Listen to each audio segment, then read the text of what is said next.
Have you ever wondered what the heaviest burden in life really is? Most people would say, it's poverty. Some would say failure. Others would say, hard work. But sometimes, the heaviest burden is the responsibility we once prayed for. Because the day people begin depending on you, your life is no longer just your own. Every decision carries someone's hope. Every delay disappoints someone. Every mistake affects someone else's life. And if you're not careful, the burden doesn't just tire your body, it changes your heart. Watch this story unfold and discover how one man's greatest responsibility almost made him forget the very reason he chose to carry it. The village square was crowded. Everyone was waiting for the election results. Sheru stood a few steps away from the crowd. He looked toward the panchayat office again and again. His hands rubbed against each other as he waited. A few moments later, his wife came running toward him with tears of joy in her eyes. She smiled and said, "Sheru, you won.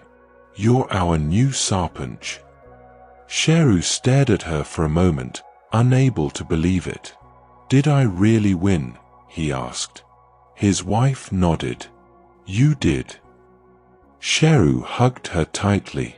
His eyes filled with tears as years of hard work, hope, and prayers finally came together in that single moment.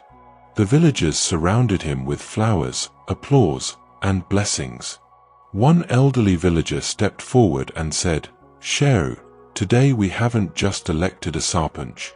We've trusted you with our lives." Sheru folded his hands before everyone. He said, "I don't know if I'll solve every problem that comes to me, but I promise you one thing. No one who walks into my office will leave feeling unheard." The crowd applauded. The celebration ended, and the village became quiet once again. The next morning, before Sheru even unlocked the office, people were already waiting outside. Making a promise takes only a few words, but keeping it asks for something every single day. Every morning, people were already waiting before Sheru opened the office. Some carried files. Others carried worries that no paper could explain. A farmer was afraid of losing his crops. A widow hadn't received her pension. Two brothers wanted the same piece of land.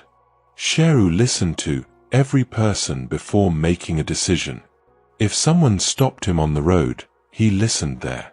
If an elderly villager couldn't come to the office, Sheru went to their home. Days turned into weeks. The line outside his office never became shorter. People from neighboring villages also began coming to him.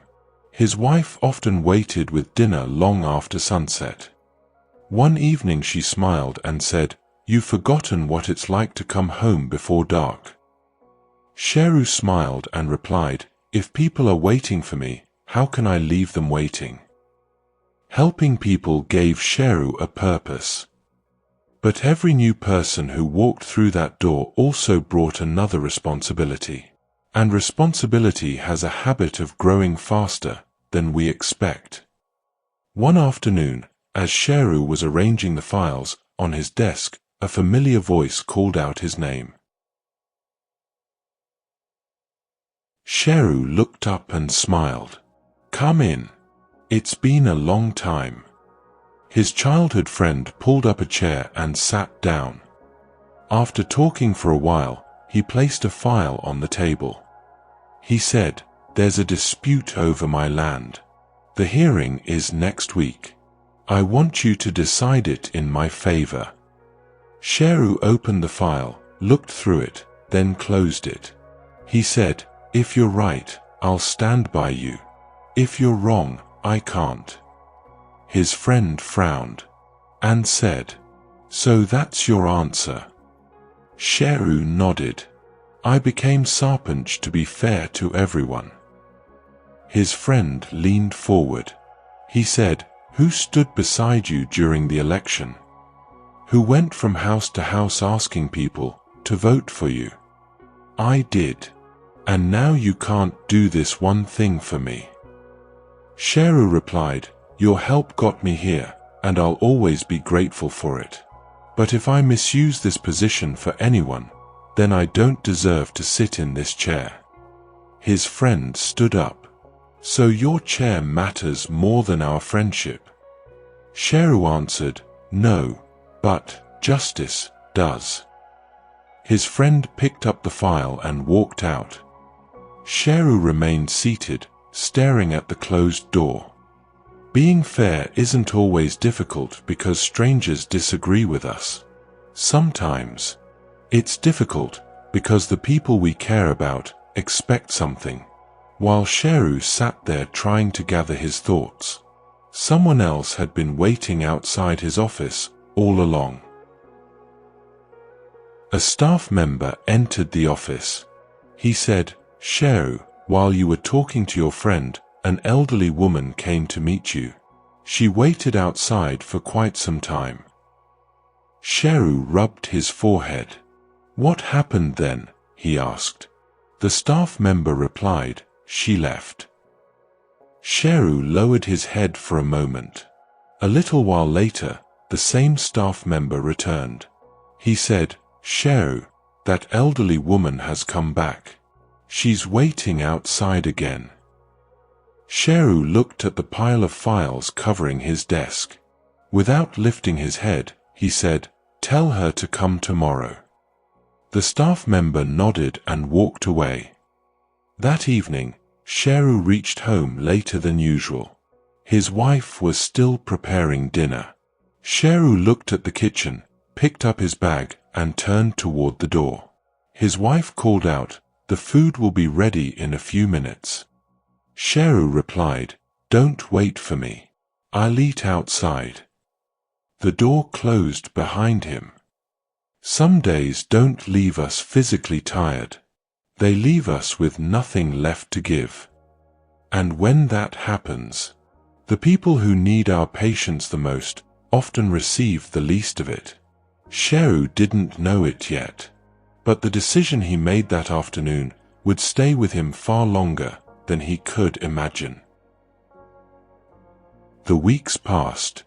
The crowd outside Sheru's office never became smaller. The files on his desk never became fewer. People walked into his office. Sheru listened. He made his decisions. He signed the papers. Then he called for the next person, one after another. One evening, his wife placed a cup of tea beside him. She smiled and said, "You don't laugh the way you used to." Sheru looked at her for a moment, but no words came. The tea turned cold. The next morning, he was back in the office before sunrise. The work continued. The days looked the same. The only thing that had changed was the man sitting behind the desk. When responsibility fills every hour of our day, we often believe we're giving everything we have. But sometimes, without noticing, we stop giving people our attention and start giving them only our time. A few days later, Sheru left to visit a nearby village. He had no idea that a single conversation there would remind him why he had accepted this responsibility in the first place. Sheru spent the morning visiting a nearby village. After meeting a few villagers, he started walking back toward his vehicle. As he passed a small house, he heard an elderly woman's voice. She was sitting alone outside her door. Looking up at the sky, she said, "God, these days, no one has time to listen. I walked all the way to ask for help, but I came back with the same pain." Sheru stopped. He turned toward the house. Just then, one of the villagers standing beside him said, "Sheru, that's the same woman who came to your office a few days ago." Sheru's expression changed. "The same woman?" he asked. The villager nodded. "Yes. She came while you were busy. She waited for a long time, then walked back home. She returned later that day, but was told to come again tomorrow. Sheru looked at the old woman. He couldn't take another step. Her words weren't filled with anger. They were filled with disappointment. Some people come to us hoping for a solution. Others come hoping that someone will simply stop and listen. Standing there, Sheru wasn't looking at the old woman anymore. He was remembering another face. His father's. Sheru closed his eyes. He was no longer standing in the village. He was a young boy again. His father stood outside a government office, holding a bundle of papers. Again and again, he requested someone to listen. Each time, he was told, "Come tomorrow." The office closed. His father picked up the papers and began the long walk home. Young Sheru walked beside him. He looked at his father's face. It wasn't anger. It wasn't defeat. It was the pain of knowing that no one had even listened. That evening, Sheru had made himself a promise. If I ever sit in that chair, no one will return the way my father did. The memory disappeared. Sheru opened his eyes. For the first time in many days, he wasn't thinking about files, meetings, or decisions. He was thinking about the promise he had made as a child. Responsibility hadn't taken away his kindness. It had taken away his attention. And without realizing it, he had become the kind of official his father once stood waiting for. Sheru turned around and walked back toward the old woman's house. Sheru turned around and walked back to the old woman's house. He folded his hands and said, "I'm sorry. I should have listened." The old woman smiled. The next morning, before opening the office, Sheru noticed an elderly man waiting outside. He walked over, pulled up a chair, and said, "Please, tell me what's troubling you." Sheru couldn't make every burden disappear, but he made sure no one carried it alone. Every responsibility begins with a purpose.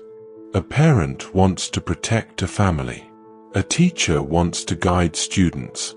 A leader wants to serve people. But as responsibilities grow, it's easy to become so focused on finishing the work that we forget why we accepted it in the first place. The burden itself isn't the problem. The problem begins when that burden changes the way we treat the people we're trying to help. No matter what responsibility life places on your shoulders, carry it with honesty. But never become so busy carrying it that you stop listening to the people you accepted it for. Because in the end, people may not remember every problem you solved, but they'll always remember how you made them feel when they needed someone the most.